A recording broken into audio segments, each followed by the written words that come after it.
السلام علیکم ناظرین، آپ دیکھ رہے ہیں ہیلو جی بی، میں ہوں شفال لون۔ ناظرین، کل سیالکوٹ میں ایک واقعہ پیش آتا ہے جو پاکستان تحریک انصاف کے ایک رکن ہے، ایک سینئر رکن جو عثمان ڈار ہے، اس کے گھر پر رات کے اندھیرے میں ایک چھاپا لگتا ہے جہاں پر ان کی بوڑھی بیوہ ماں جو تقریباً 65 سے 70 سال کی ایج میں ہیں، اور ان کی جو بہو ہے فیملی ممبران کے ساتھ جو سلوک کیا جاتا ہے۔ سب سے پہلی بات تو وہاں پر چھاپا لگتا ہے، ان کی طرف سے دروازہ نہ کھولنے کی بنا پر ان کا دروازہ توڑا جاتا ہے، اور اندر آ کر ان کی بوڑھی ماں کے ساتھ ناروا سلوک، چادر کو کھینچا جا رہا ہے اور تھپڑ مار کر ان کے بال کھینچے گئے، اور اس کے ساتھ ان کی جو لیڈیز ہیں ان کے جو کپڑے ہیں وہ پھاڑے گئے ہیں۔ یہ جو واقعہ ہے، یہ چادر اور چاردواری کا جو تقدس ہے اس کو پامال کیا گیا ہے۔ سب سے پہلی بات تو یہ ہے کہ سیاست جو جمہوری ممالک میں ہے اس طرح کھیلی نہیں جاتی۔ سب سے پہلی بات تو ہے جمہوریت کا مطلب یہاں پر حق ہر بندہ آزاد اور اپنی حق رائے دہی کا کھلے عام اپنی مرضی سے ہی بغیر پریشر سے وہ حق رائے دہی کا اظہار کر سکیں۔ تو ایسا نہیں ہے کہ آپ کسی کو دمکاتے ہیں، کسی کو پریشر میں ڈال کر اس سے اپنا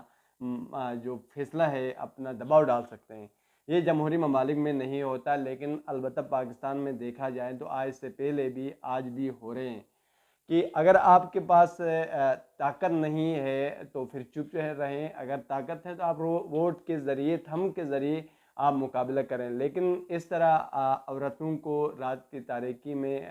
ٹارچر کرنا اور اس طرح کے معاملات ان کے ساتھ پیش آنا، اور ایک بڑی ماں جو ماں کسی کی بھی ہوتی ہے اس کے ساتھ اس طرح کا ناروا سلوک کرنا، بالکل آپ نہ قانون اس کا اجازت دیتا ہے، نہ شرع اجازت دیتا ہے، نہ جمہوری ممالک میں ایسا ہوتا ہے۔ ناظرین، ابھی سیاسی صورتحال تو پاکستان کے بہت خراب ہیں۔ جب حالات ایسے پیش آتے ہیں کہ الیکشن کے دن جو قریب آتے ہیں تو مختلف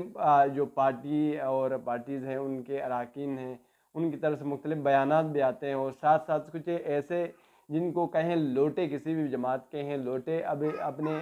مقامات تبدیل کرنے کے بھی وقت آئے ہیں کہ پرانے، سب سے پہلی بات تو یہ ہے کہ لوٹے دوسرے جماعتوں میں جا رہے ہیں، جس کی وجہ سے پرانے جو کارکن ہیں، نظریاتی کارکن کسی بھی جو جماعت کے، چاہے نون لیگ کے ہیں، پی ٹی آئی کے ہو یا پی پی کے، ان کے ساتھ بڑا ظلم ہوتا ہے، کیونکہ 5 سالہ جو کارکردگی ہوتی وہ عوامی خدمات کرتے ہیں، لیکن عین وقت جب آتا ہے تو مختلف قسم کے لوٹے آ کر اس جماعت کے ساتھ، یہ جو حقیقی کارکن ہیں ان کے ساتھ زیادتی کر رہے ہیں۔ تو اب دیکھا جائے تو گلگت بلتستان میں بھی ایسے لوٹے نکلے ہیں جو عین الیکشن کے وقت اور 5 سال وہ ایک جماعت کے نعرے لگاتے ہیں، اور عوام سے اپنے حق رائے دہی کا جو وہ ہے اس کے ساتھ ایک چال کر کے وہ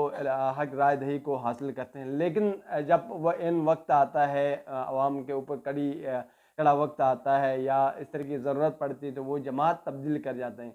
سب سے پہلی بات تو یہ ہے کہ وہ اپنا نقصان کرتے ہیں، کیونکہ جو آج پاکستان کی عوام وہ نہیں ہے، وہ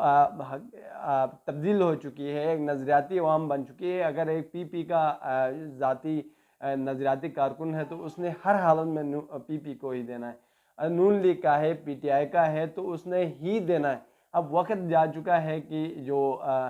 نظریاتی کارکن ہیں ان کو ہی جو کریڈٹ ہے کریڈٹ ملنا چاہیے، لیکن یہاں پر وہ نہیں ہوتا کہ اس طرح پاکستان کے ابھی صورتحال ہے جہاں پر الیکشن جو قریب آتے ہیں، پاکستان میں صورتحال ایک عجیب سا سما ہوتا ہے۔ سب سے پہلی بات تو یہ ہے کہ پاکستان تحریک انصاف پاکستان کی اس وقت سب سے بڑی جماعت بن چکی ہے، وہ ابھی ان حالات سے اپنے لیگلی طور پر اپنا میدان سجا نہیں سکی، کیونکہ ان کے ساتھ مختلف کیسز کا سامنا کرنا ہے اور مختلف مسائل کا سامنا کرنا ہے۔ حقیقی جو اراکین ہیں ابھی پاکستان تحریک انصاف کے تقریباً جا چکے ہیں اور